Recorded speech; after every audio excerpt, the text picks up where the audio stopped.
Hello, dear friends. Shavua Tov. It's now Saturday night, and this past parasha was Parashat Va-Yera.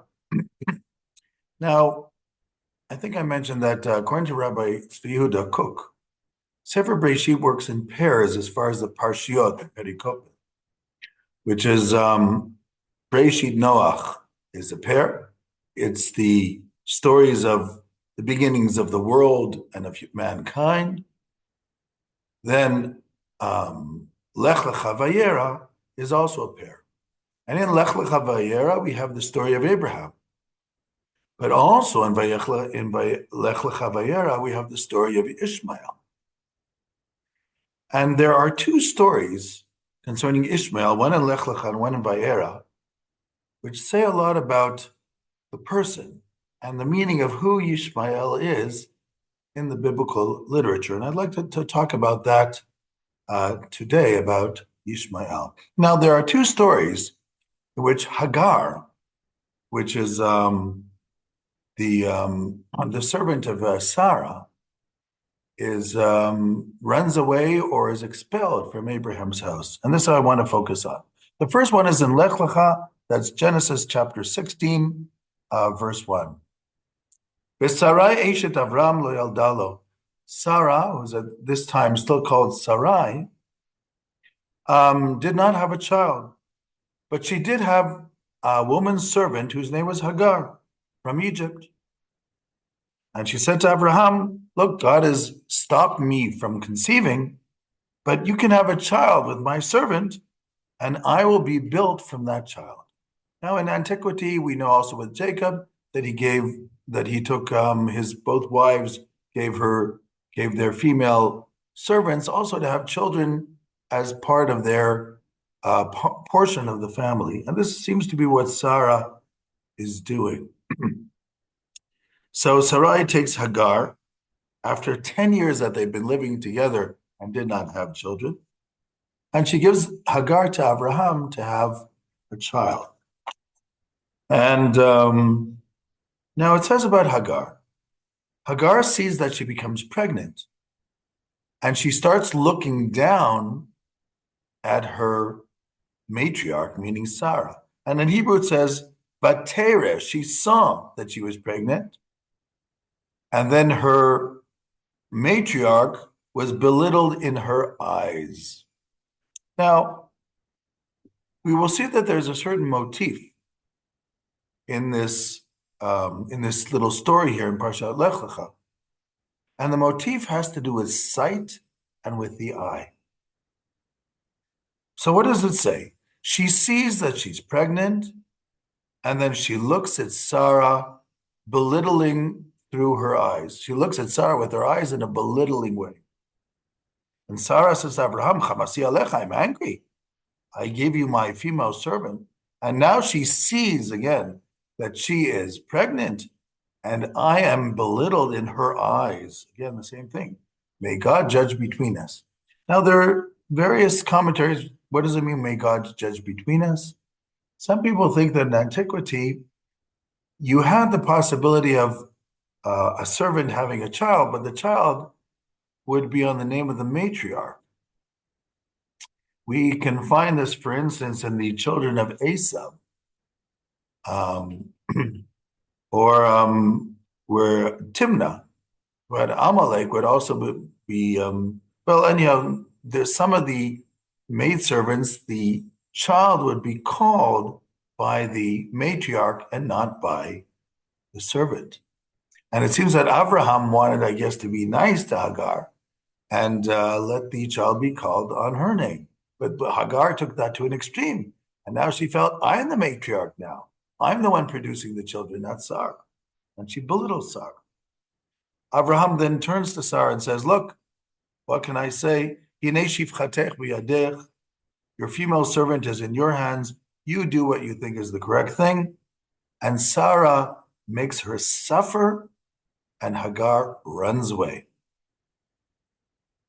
So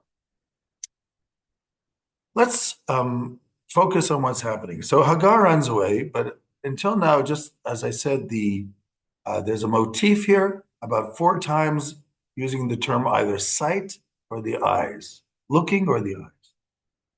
So Hagar runs out into the wilderness, and an angel of God finds her, Al Ein Hamayim, which means in the spring, a spring of water. But again, the Hebrew word for Ein is Ayin Yud Nun, which can also be read Ayin, which means the eye. So that's a fifth time you have either the eye or seeing. In the desert, Al Ha'ain, next to the spring, again, the same word exactly, which means the eye. So that's number 6 already. B'derech Shur, near the desert of Shur. There was a desert called Shur, but Shur in Hebrew also means to look. It's number 7. So, and she said to Hagar, and Hagar said, the angel says to Hagar, where are you coming from? And where are you going? And Sarai answers and says, I am coming from Sarai, who is my matriarch. I ran away from her. In other words, Hagar can only answer where she's coming from. She doesn't know where she's going. And then the angel of God said, go back to your matriarch. And and I'm adding if necessary, and suffer under her hands. Meaning it's better to suffer under Sarah than to leave her, because you have a lot to learn from her. And then the angel says again, you will have many children. You will be a great, v'lo yisefer me'rov, meaning your children will become a great nation. And a third time the angel says, you are pregnant. You will have a son. And you will call him Ishmael, because in Hebrew, Yishmael means God hears, because God has heard about your affliction. And he will be a wild man. His hand will be everywhere, and with all his brethren. And Hagar called God, who spoke to her, you are my sight. Ata el roi, you are the God who sees me. Because she said, I have now seen Hagam ra'iti acharei ra'i, which means Hagam halom, even here, I have seen after my seer. And she calls the well that she discovered, the fountain, Be'er Lachai Ro'i, which means the well of life and seeing. And it's between Kadesh and Barad. And then she has a child, and Abraham calls the child she bore Ishmael. So Abraham knew all about the prophecy. So, if you look in the variations of the term seeing here, seeing, eye, etc., there are exactly 12 times that you have words that have to do either with the eye or with seeing, including with the angel and calling the be'er, this wellspring, be'er lachai ro'i, the wellspring of life and of seeing. What the angel is saying to Hagar is, you must go back to Sarah, because you know where you're coming from, you don't know where you're going. Sarah will teach you where you're going. Maybe now you don't get along, but it's worth the suffering because she's going to teach you where you're going. Now from here, I want to jump to the second story, which is in the Parsha of Va-Yera, and then put the two together. We read this on Rosh Hashanah, by the way. This second story, it's chapter 20, verse 1. And God remembered Sarah just like he had promised Abraham, if you remember, at the beginning of the Parsha. And she had a child, just like God had said. And Abraham called the child Isaac. And he circumcised the child at 8 days, like God had told him. And Abraham was 100 years old when Sarah bore Isaac. And Sarah said, God has made me laugh, and everybody who hears will laugh too. And the boy grew up, and Sarah saw the son of Hagar, meaning Ishmael, playing with Isaac. and playing it away, which there are different interpretations, what it means. How was he playing? Some say he was playing aggressively, some saying it was immoral ways. And she says to Abraham, expel this woman. She cannot inherit with my child, with Isaac. And Abraham was troubled about this. And God said to Abraham, don't worry. Let this not be evil in your eyes about the boy and about his mother. Everything Sarah tells you, listen to her, because your seed will continue with Isaac. And also this servant, Hagar, will be a great nation, because because her son is also your seed. So then, what does Abraham do? He takes a flask of water, and he takes a loaf of bread. He gives it to Hagar and to the child, and sends them out to the desert. The water runs out in the desert, and she throws the boy under one of the bushes because she says, I want to be far away. I don't want to see him die.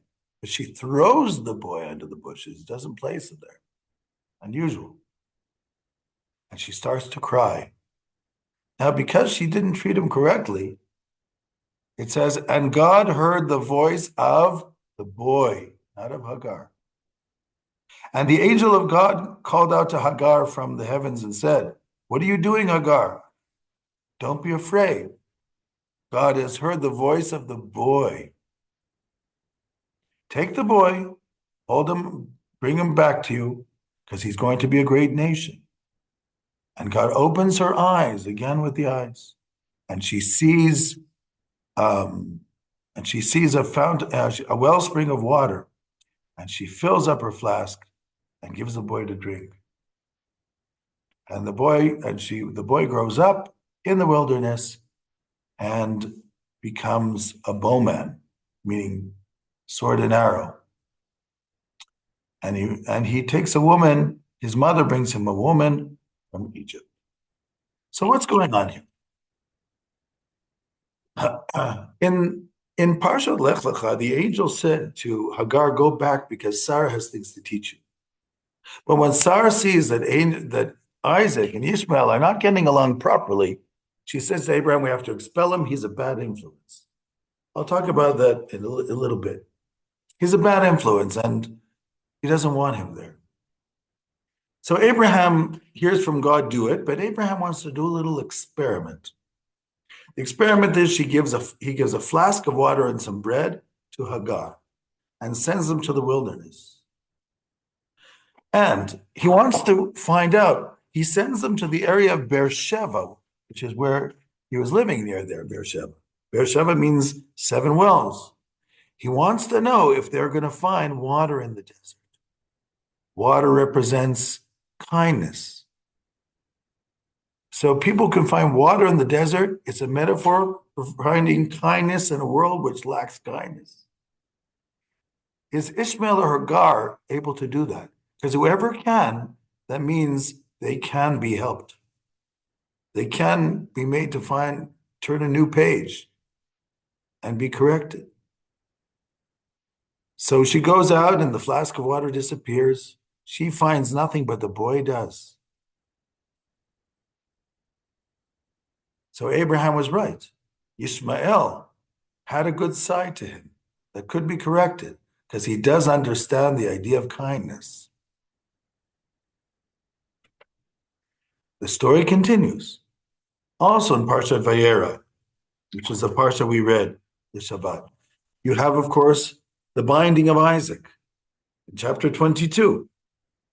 In the binding of Isaac, it says at the beginning, and Abraham says to the 2 lads who were with him, which according to the Midrash were Yishmael and Eliezer who accompanied them, he says, we will go up and bow down to God on the mountain, it was Mount Moriah, and we'll come back, meaning Abraham and Isaac will come back to the 2 lads who are standing there with the donkey. But at the end of the binding of Isaac, it says, Vayashav Avraham el Narav, only Abraham came back. Isaac did not. Where did Isaac go? One way to understand it, and this is probably also true, Isaac, first of all, where did he go? We know from next week's Parsha, Chayei Sarah, that he went to Be'er Lachai Roi. Because when Abraham's servant brought him Rivka to introduce him as his wife, that's where they met him. He was in Be'er Lachai Roi. Who lives in Be'er Lachai Roi? Yishmael. That means that Isaac went to visit Yishmael. He left the Akedah, the binding of Isaac, after it was over, which was a near-death experience for him, and he went to seek out Yishmael. Why? One way to explain it, that he wanted to talk to somebody who was the only other person in the world who knew what it meant to be a child of Abraham. I think that's also true. So, and also remember, Yishmael also had a near-death experience in the desert when Sarah expelled him, and Abraham was told by God to let it happen. And he was saved. And Isaac was also saved. But also, Isaac understood from his father that that his father thought that Ishmael could be corrected, could be helped. Now, Isaac did not want to give up on Ishmael. It's his half-brother. And if father felt that way, then obviously it's true. He spends a few years hanging around. According to the Midrash, he spends about 3 years living in Be'er Lachai Roi with Ishmael. And it says at the end of the Parsha of Chayei Sarah, which is after he meets Rivka, when Abraham dies, it says that Abraham was buried by Isaac and Yishmael, his children. Now, Yishmael was the older. So the Midrash says, and Rashi brings it too, that Yishmael said to Isaac, I want your name to be in the Torah first, because even though I'm older than you, you are the one who was designated by God that the seed of Abraham would go through him, and you are my instructor. And our rabbis of the Midrash said that Yishmael did tshuva. He corrected himself. He saw himself as part of the larger Abrahamic family, and they got on well. And the best proof of they got on well, that it also says at the end of Chayei Sarah, next week's Parsha, that after they buried Abraham, Isaac went back to live at Be'er Lachai Roi, so that Isaac and Ishmael remained neighbors for quite a long time. Doesn't say how long, but quite a long time. They got on well. What does this mean? The Torah, the Bible tells us that the children of Isaac and the children of Yishmael can get along. So why don't we?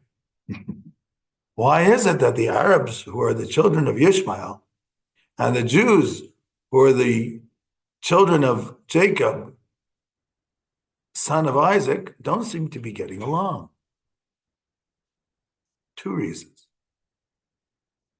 Number one, the Zohar, the mystical literature from which came out in the 13th century, possibly predates, says in Parashat Lech Lecha that because Ishmael had the Brit Milah, the circumcision, at the age of 13, and Isaac got the Brit Milah also from Abraham at the age of 8 days, that Ishmael has a certain merit. And Ishmael sort of argues, if I was circumcised by Abraham, so was Isaac, so the promise of the land should be for me. And Isaac says, no, it's for me. God said, Ki b'Yitzchak yikra l'chazera. So the Zohar says that in later generation, the children of Ishmael are going to, as if their soul will argue before God, we deserve also that land that you promised Abraham. And what will happen is, when the merit of the circumcision will be finished, that's when the children of Jacob, meaning the people of Israel, will inherit the land. which is exactly what happened. Omar conquers Israel in 638. And for generations, it's in Arab hands, and sometimes it's Mamluk hands, and sometimes it's Turkish hands, and etc. And when the merit ran out, and the merit of the Jews took over, that was 1948. But there are two parts to this. And the first part is the most important part, which is that the people of Israel have to realize, just like Sarah, and the people of Ishmael have to realize they have something to learn from us. And we have to be willing to talk and explain the way we understand human life, spirituality, the relationship to God. Because the eyes of Sarah have to teach Hagar. Because Ishmael knows how to hear, but he needs to see. And this is what we as the Jewish people can teach our half-brother Yishmael. We, the descendants of Isaac, can teach Yishmael how to see. And then when this happens, Yishmael will again be best friends with his half-brother Isaac. And in order for the Abraham Accords to work in the right way, we have to be ready to talk, to speak, not just about politics, but about how we see life, religion, God, man, values, ethics. And then Yishmael will hear us too. Shalom, shalom.